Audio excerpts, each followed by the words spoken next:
now I'm going to talk really fast because we have about 15 minutes and we've got about 100 stories to tell. So come around to that side of the table.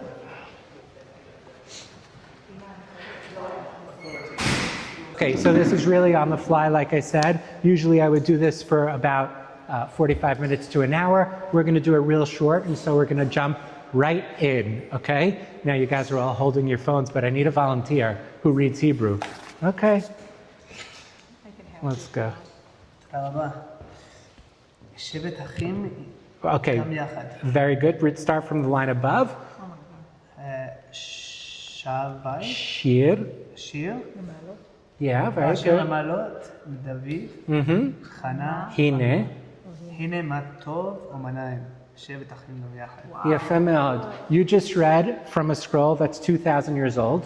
It was found in Cave 11 at Qumran. This is one scroll in our collection of roughly 1,000 manuscripts. Now, some of them are really nicely kept, like this one. Some of them are very, very fragmentary, so very, very small pieces.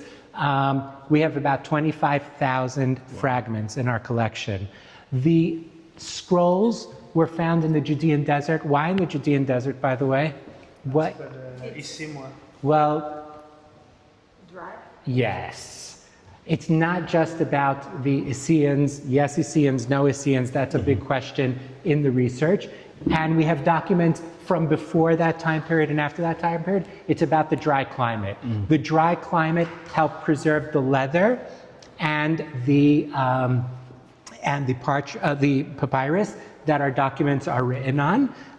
The biggest collection comes from Qumran, okay, which includes the earliest copies that we have of the biblical books, okay? And the earliest ones date to the 3rd century BCE, so roughly 2,300 years ago.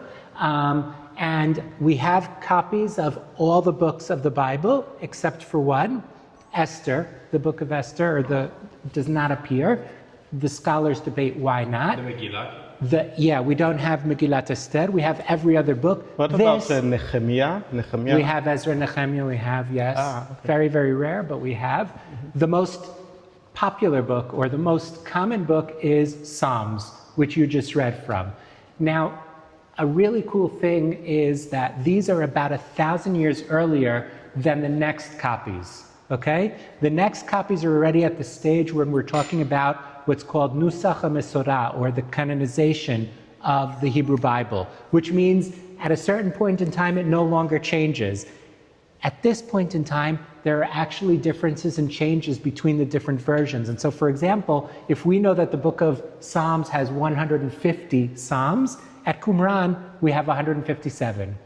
Okay? There are 7 additional Psalms that were not known until the discoveries at Qumran. I asked our young friend, Levi, to read from the scroll, and he very quickly was able to read from it because in the Second Temple period, they used square Hebrew script. This is the same square Hebrew script that we use today, and it's the same, wait 1 second, don't give it away, and it's text that he's familiar with because it's from the book of Psalms and he is familiar with the text. Now there's one word that Levi pointed to, which appears here and here and here and here and here and here, and that's not written in square Hebrew script. It's written in Paleo-Hebrew. Paleo-Hebrew is the script used to write Hebrew in the First Temple period. In the Second Temple period, they know how to write this, but they save it for very specific purposes. And in this case, it's to write the name of God, Yud He Vav He, which they write in Paleo-Hebrew. So, quick question, if it's possible. There are other names of God, like Elohim. Is those also written in Paleo-Hebrew, or just the... Take a look right here, and then we're going to do a little bit of... What is... Elohim, yeah, it says Elohim. Okay, so just the Tetragrammaton, which is the Yud He Vav He. Just one more thing about this scroll, because we're running out of time. Do you see all the blackened area? Mm-hmm. Yeah. That is due to exposure to moisture. When this scroll was found, I'm going to have a picture of it. Ignore everything. There we go. That's this, okay? Mm-hmm. This is 1 sheet out of 5 of that scroll that you see up there with the red circle around it. You can see the blackened area on top. That's due to exposure to moisture. It was found in a jar? It was not found in a jar. Oh, The only scrolls found in jars were from cave 1. All of the other ones were found scattered on the floors of the caves. Whether they were kept in jars beforehand or not is a question, and it's possible that some were and some weren't. Now I want you to watch the screen. I know you came to see scrolls, but I have to show you a video that's really cool. Yes, we'll talk about that in a minute. So what I want to show you in this video is a compilation of multispectral images that we do here in the studio next door, technology that was adapted by technology of NASA and implemented in order to document the scrolls in the best possible way. And when we do that special imaging, which basically takes the light and divides it up into different wavelengths, you can see here as we focus in on this same section that you're looking at. Shira ma'alot leDavid, hine ma tov u'mana'im shevet achim gam yachad. Stay with the black areas. What happens is the carbon ink, the ink which is based in carbon, reacts to the infrared light. The parchment does not, and it begins to disappear. And now you can see the writing that disappears here because of the damage to the scroll. So even though the scroll is damaged, you can still read the text. Okay, you ready for more challenges? Are there any scrolls in Paleo-Hebrew completely? Yes, there are. We have complete scrolls in Paleo-Hebrew, but only of the 5 books of the Torah. They only would write a complete scroll in Paleo-Hebrew if it was the 5 books of the Torah. The rest of the time it's for specific uses, namely the Tetragrammaton. Now I have another really, really important scroll to show you guys. I'll challenge you, Tal. Okay. This one's a little bit tougher. Okay. See if you can read that. It's really tough. כבד? Kabed. כבד את אמך ואת אביך? No. Yes, et avicha ve'et imcha. Yeah. Respect your father and mother. This is the oldest copy of the 10 Commandments that exists. Wow. Okay? You have here the 10 Commandments in complete form. But there's something really cool about this scroll. While you guys look at it, I'm just going to tell a little bit of a story. The 10 Commandments appears twice in the Hebrew Bible. It appears in the book of Exodus and it appears in the book of Deuteronomy. Okay? And the versions are slightly different. Now, when we take a look at this scroll, it's actually quite interesting because it's merging both versions. So if we take a look at the one from Sefer Shmot, which is Exodus, it says that the reason that we keep the Sabbath is because God worked for 6 days, creating the heavens and the earth, and on the 7th day, he rested. In Deuteronomy, the reason for keeping the Sabbath is remember that you were a slave in Egypt and God took you out of there.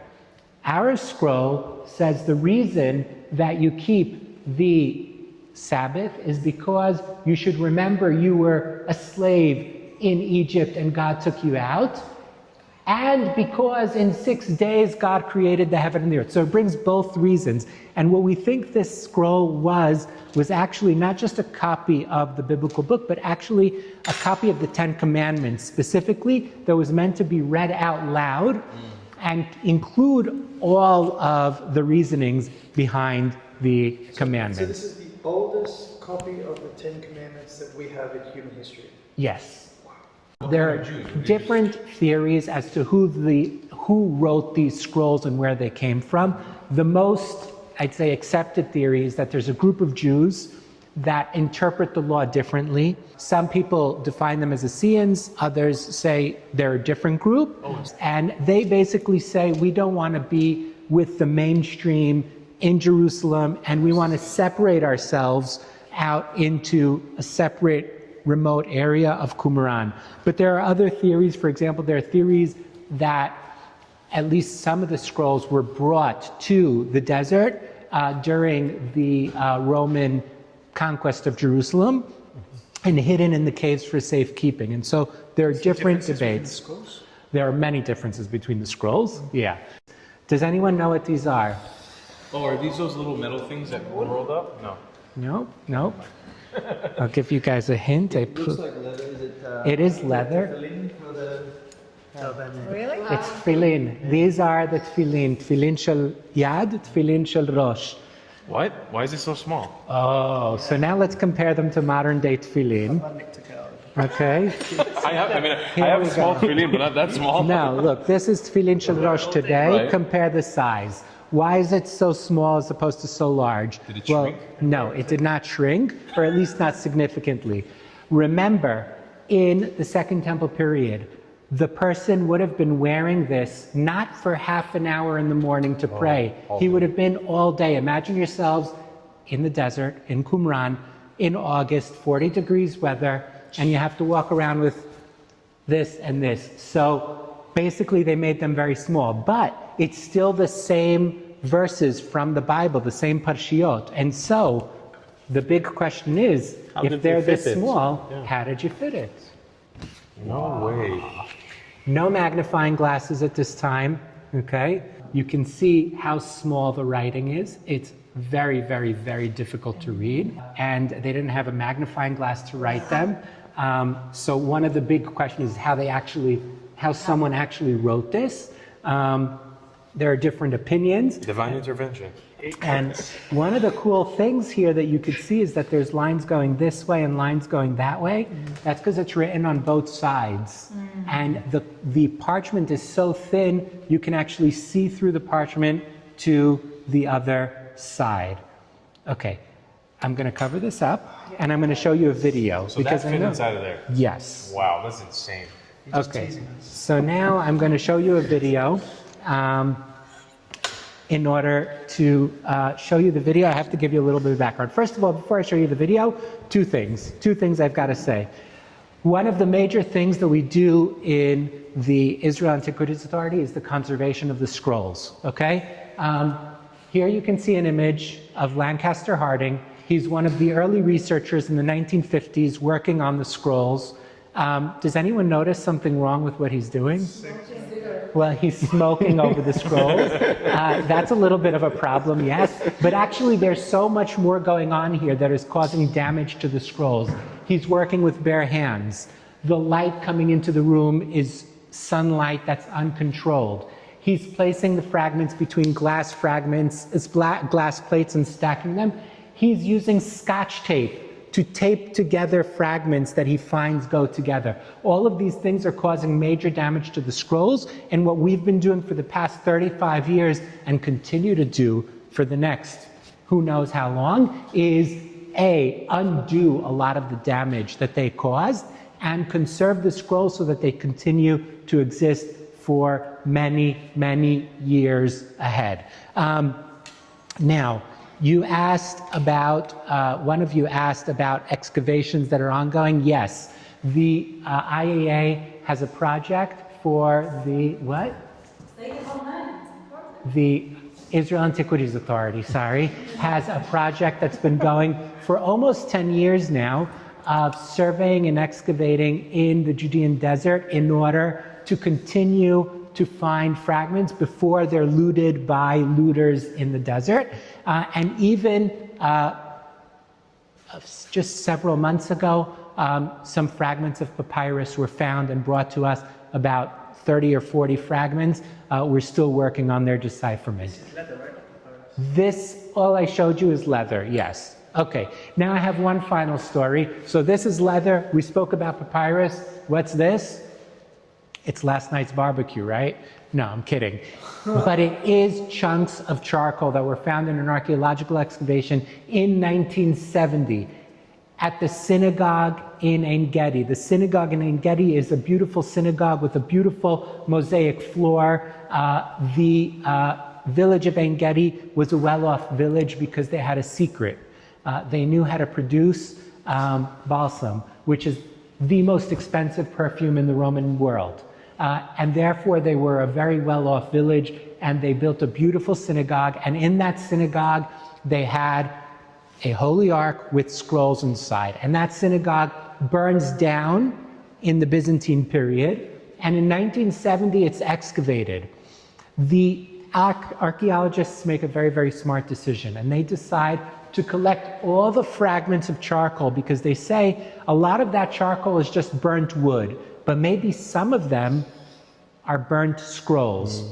It waits on a shelf in the Hebrew University in a storeroom for 45 years until it's brought to the Israel Antiquities Authority, where it's given to us, and one chunk is chosen about 6 centimeters in size and taken to be scanned in a micro CT scanner. And together with our partners at the University of Kentucky, Professor Brent Seals, using computer algorithms, the following happens.